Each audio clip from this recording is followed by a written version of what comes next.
David Muir, ABC's World News Tonight, America's most watched newscast. Now streaming same day with all the breaking news of the day on Disney Plus. Most watched, most trusted. Now on Disney Plus every night. Tonight, the dangerous storms on both coasts, just as the record holiday travel crush begins. Relentless rain and flooding slamming the west. Dramatic new video showing first responders rescuing a baby above roaring rapids as millions in the Northeast brace for a blast of rain and snow. More than 122 million Americans set to travel over the holidays. Our weather team tracking the impacts. Tonight, President Trump announcing the U.S. is still actively pursuing a sanctioned oil tanker after the U.S. Coast Guard tried to seize it in the Caribbean. The Jeffrey Epstein files triggering a fight for transparency. U.S. Attorney General Pam Bondi under fire, facing a wave of backlash tonight as demands grow for all of the documents to be released. And the new statement from a spokesperson for former President Bill Clinton. The swimmer reported missing after reports of a possible shark attack, what witnesses say they saw in the water. An alarming high-speed car chase and crash. Police say an 11-year-old boy was behind the wheel with two more young children inside. What they allegedly told officers about where they learned to steal cars. Barry Manilow's health battle, the legendary singer sharing his cancer diagnosis. An encounter with a shoplifting suspect taking a frightening turn. Body camera video showing the chilling moments a man pulls a gun on an officer inside a Walmart. An aviation first, a small plane losing contact with the control tower, landing itself with two people on board. The Steelers' DK Metcalf accused of taking a swing at a Lions fan, and the punishment handed down just moments ago. The Powerball jackpot soaring to $1.6 billion for tonight's drawing, the fifth biggest prize on record. And America strong tonight, remembering the nation's oldest park ranger passing away at 104 years old, her trailblazing legacy of commitment and service. From ABC News World Headquarters in New York, this is World News Tonight with David Muir. Good evening, I'm Whit Johnson in for David tonight. We begin with the dangerous weather threats on both coasts, just as millions of Americans are on the move ahead of the Christmas holiday. Major roads and airports bracing for what's on track to be a record-setting travel period. More than 30 million people across California on alert, facing days of heavy rain and life-threatening flash flooding. And a close watch on the Northeast tonight. A quick blast of rain and snow along the I-95 corridor just in time for the morning commute. We'll get to the forecast in just a moment, but first Matt Rivers leads us off from LaGuardia Airport tonight. Tonight, dangerous storms threatening millions on both coasts as the record holiday travel rush kicks into high gear. Harrowing new video showing first responders rescuing a baby, carefully sliding its baby carrier across a ladder just feet above the roaring rapids northeast of Sacramento, California. Rounds of heavy rain, flooding, and mountain snow pummeling the west. Authorities in Redding say one person was killed. It's pretty bad. We're a little bit nervous about even trying to go over. This family forced to turn around to avoid flooding in Bella Vista. And tonight, major cities from Detroit to New York and Boston bracing for a blast of rain and snow that could snarl the morning commute and holiday travel. More than 122 million Americans set to travel more than 50 miles from home this holiday season. That's a record. And here at LaGuardia Airport, one American flight set to take off every 10 minutes. Some flyers getting to the airport early, ahead of that incoming storm. We wanted to get here early just to make sure everything was good. Storms causing a temporary ground stop in San Francisco. That after a substation fire knocked out power to 130,000 customers across San Francisco just days before Christmas. Traffic lights out, leading to incredible scenes. Self-driving Waymo taxis blocking intersections, causing major traffic backups. And Whit, back here at LaGuardia Airport with that storm expected to move in overnight, concerns mounting over delays and cancellations tomorrow morning. Whit. All right, Matt Rivers for us. Thank you. Let's get right to meteorologist Dani Beckstrom from our New York station WABC. And Dani, more dangerous weather on the move tonight. Yeah, we are still watching the dangerous flood threat developing in the west, but let's start in the northeast, where a quick burst of rain and snow will create slick travel conditions starting first thing Tuesday morning. Slushy roads from New York City to Boston with several inches of snow for upstate New York and interior New England, moving on by Tuesday night. While in the west, California is still dealing with downpours, heavy mountain snow, and then high wind. The focus of the heavy rain in Northern California on Tuesday night before shifting south early Wednesday. A rare high risk for flash flooding issued for parts of Southern California on Christmas Eve, when inches and inches of rain will lead to life-threatening flash flooding, especially near burn scars. The rest of the country looks relatively quiet. Christmas Eve, chilly and quieter here in the northeast. Record challenging warmth in the center of the country. Whit? All right, thank you, Dani Beckstrom. President Trump tonight addressing the latest high-stakes chase off the coast of Venezuela. U.S. officials saying an oil tanker steered out of the Caribbean and into the Atlantic Ocean after the Coast Guard tried to seize it. It comes as the president late today announced a new class of battleship named after him that will make what he calls a golden fleet. ABC's Selina Wang following the president in Palm Beach. Tonight, President Trump announcing the U.S. is still actively pursuing a sanctioned oil tanker that fled into the Atlantic Ocean after the Coast Guard tried to seize it on Sunday. Yeah, we're actually pursuing it. Can you imagine? Because it came from the wrong location. It came out of Venezuela, and it was sanctioned. According to a U.S. official, the tanker, called Bella 1, was on its way to pick up oil in Venezuela and was not carrying cargo when the U.S. attempted to board. The ship was not flying a legitimate national flag, the official says, giving the Coast Guard legal authority to intervene. It marks the third time in less than 2 weeks that the U.S. has targeted oil tankers linked to Venezuela. The Trump administration ramping up pressure on the country's oil exports, the economic lifeline of President Nicolas Maduro's regime. Trump asked tonight, what is his goal with Venezuela? What's your end game? There's no answer. He can do whatever he wants. I mean, we have a massive armada formed, the biggest we've ever had, and by far the biggest we've ever had in South America. He can do whatever he wants. It's all right. Whatever he wants to do. If he wants to do something, if he plays tough, it'll be the last time he's ever able to play tough. The president pressed again. Does he want regime change? Is the goal in Venezuela to force Maduro from power? Well, I think it probably would. I can't tell that. That's up to him what he wants to do. I think it would be smart for him to do that. But again, we're going to find out. And Whit, tonight, President Trump also announced a new class of battleships named after himself. As he moves to revamp the U.S. naval fleet, Trump claims that they'll be 100 times more powerful than any battleship ever built. Whit. Selina Wang for us tonight. We appreciate it. Turning to the growing backlash over the Jeffrey Epstein files, the Department of Justice missing a key deadline to release all of the Epstein photos and documents. Now, U.S. Attorney General Pam Bondi is under fire, facing a bipartisan threat of legal action from lawmakers pushing to have her held in contempt. And tonight, the new response from a spokesperson for former President Bill Clinton. ABC's Jay O'Brien reports from Capitol Hill. Tonight, growing backlash after the Department of Justice missed the legal deadline to release all of its Jeffrey Epstein files. Members of Congress from both sides of the aisle now threatening legal action.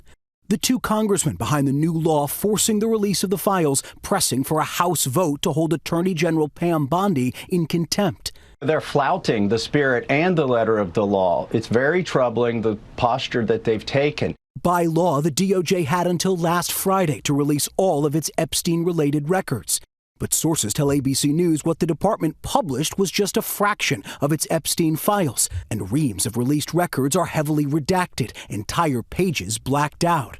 In a statement, more than a dozen Epstein survivors, including Dani Beckstrom, writing, "We are told there are hundreds of thousands of pages of documents still unreleased. These are clear-cut violations of an unambiguous law." We have pages and pages of grand jury testimony that are completely black, and then there have been survivor names that have been released. And so it just feels absolutely intentionally careless at this point. Among the thousands of records already released, photos of former President Bill Clinton and Epstein. No Epstein survivor has ever accused Clinton of wrongdoing.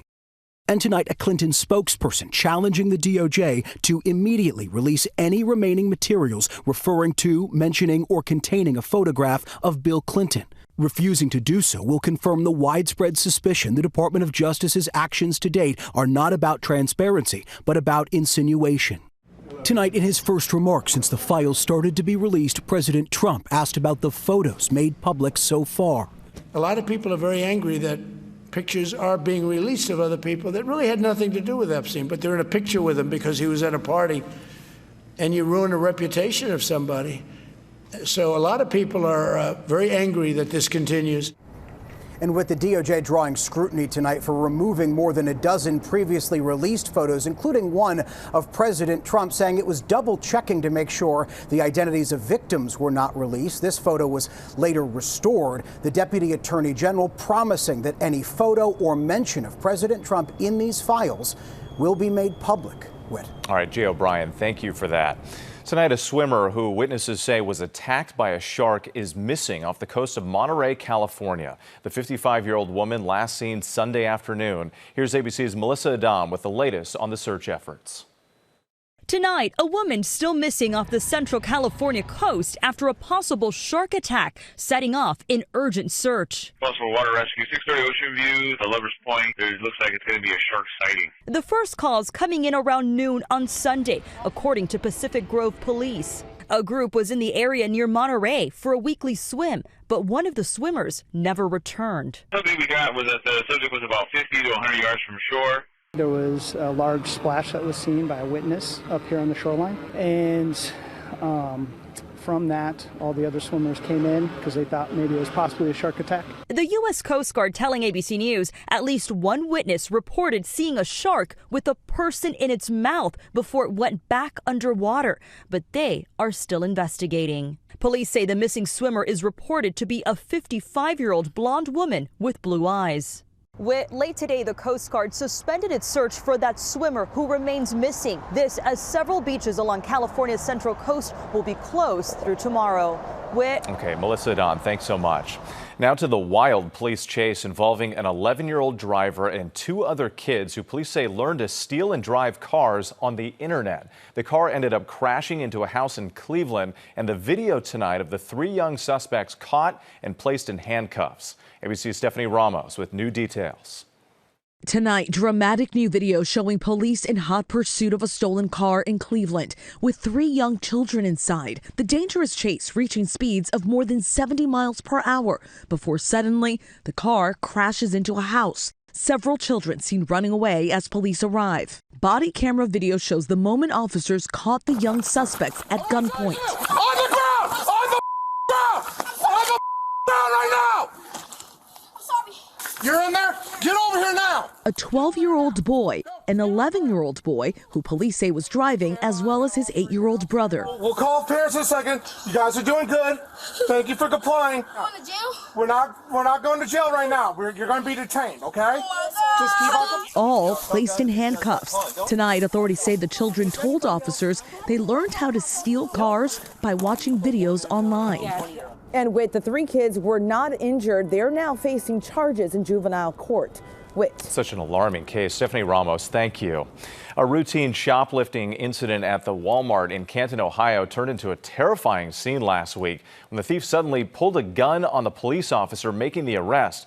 Body cam footage shows the suspect aiming straight for the officer. Fortunately, the gun did not discharge despite multiple attempts. The suspect is being held on $1 million bond. Legendary singer Barry Manilow revealing tonight he's been diagnosed with lung cancer. The 82-year-old sharing the revelation to fans on social media.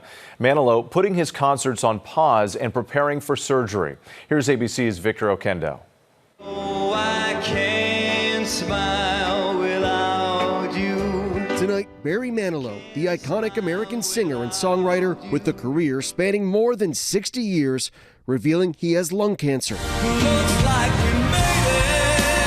Celebrated around the world for his string of #1 hits, Oh, Mandy. beginning in the 1970s. Tonight, the 82-year-old saying his lung cancer was found by surprise during an MRI after suffering from months of bronchitis. Sharing that he will undergo surgery to remove a cancerous spot on his left lung, saying it's thanks to, quote, pure luck and a great doctor that it was found so early, adding the doctors do not believe it has spread. It was just 5 years ago Manilow battled and successfully recovered from throat cancer. He's told reporters in the past he was a smoker for years. Tonight, he is encouraging others to not ignore symptoms and get tested. And Whit, Barry Manilow is postponing his 2026 tour by a few weeks, including here in Florida. Adding his treatment includes, quote, no chemo, no radiation, just chicken soup and I Love Lucy reruns. Whit. That sense of humor, we are thinking about him and his family. Victor, thank you. When we come back here tonight, the breaking news just coming in. A plane crash in Texas also had 3 inmates, including a murder suspect, breaking out of a Georgia jail this morning, setting off a manhunt. Plus, an aviation first, a plane safely lands itself after losing contact with the air traffic control tower.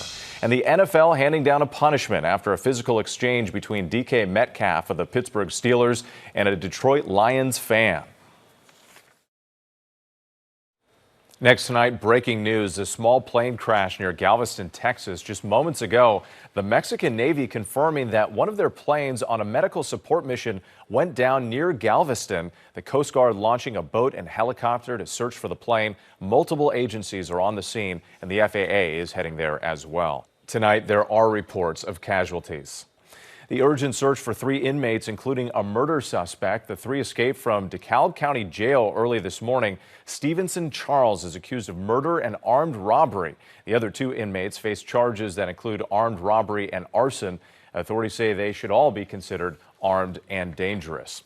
When we come back, the NFL star suspended for 2 games after an altercation with a fan. And could you become a billionaire before Christmas? The Powerball jackpot soars to $1.6 billion.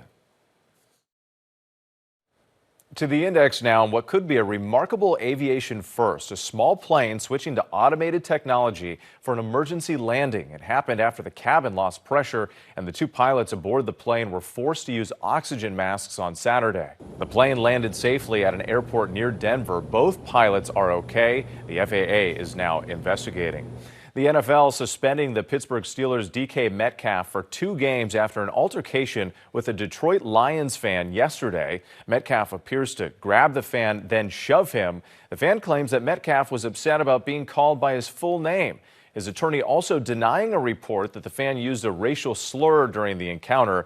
Meanwhile, ESPN confirms that Metcalf had previously reported the same fan to the security team for the Seahawks before he was traded to the Steelers. Ahead of tonight's Powerball drawing, the jackpot has surged to $1.6 billion, making it the 5th largest drawing in U.S. lottery history. The pot grew after no tickets matched all 6 numbers Saturday night. The chances of winning the jackpot are 1 in 292 million. A single jackpot winner would have the choice of taking the lump sum payment, estimated at $735 million. Good luck. When we come back, America Strong, remembering a trailblazer and the nation's oldest park ranger. ABC World News Tonight with David Muir, sponsored by Progressive. Finally tonight, remembering Betty Reid Soskin, America's oldest park ranger. America Strong. Tonight, we remember Betty Reid Soskin, the oldest park ranger in America, passing away at the age of 104 in Richmond, California. Born in Detroit in 1921, she was the great-granddaughter of a slave. In 1942, she became a file clerk in a segregated union hall that served black shipyard workers during World War II. Here she is at 20 years old, April 1942. When so many other women joined the war effort by working in the defense industry and other related jobs, Betty was excluded from those traditional Rosie the Riveter era roles. As a young woman of color, I could have been either working in agriculture or I could have been a domestic servant. Working in a Jim Crow union hall was a step up. She went on to marry and raise a family near Oakland, California, working on civil rights and equality, later helping to launch the Rosie the Riveter World War II Homefront National Historical Park in Richmond, California. At 85 years old, becoming a park ranger there, retiring when she was 100 years old. It is so important that we go back and revisit history to measure how far we've come. Her Bay Area community even naming a school after her, the Betty Reid Soskin Middle School. Betty challenging injustice through her life's activism, encouraging others to find their purpose too. People need heroes, and I'm maybe one of those. I think it's important we all follow our passions. We all need passions. An inspiration to so many. I'm Whit Johnson in New York. Good night. David Muir, the most watched newscast in America. And now, ABC's World News Tonight has won the Emmy for Best Live News Program for the third year in a row.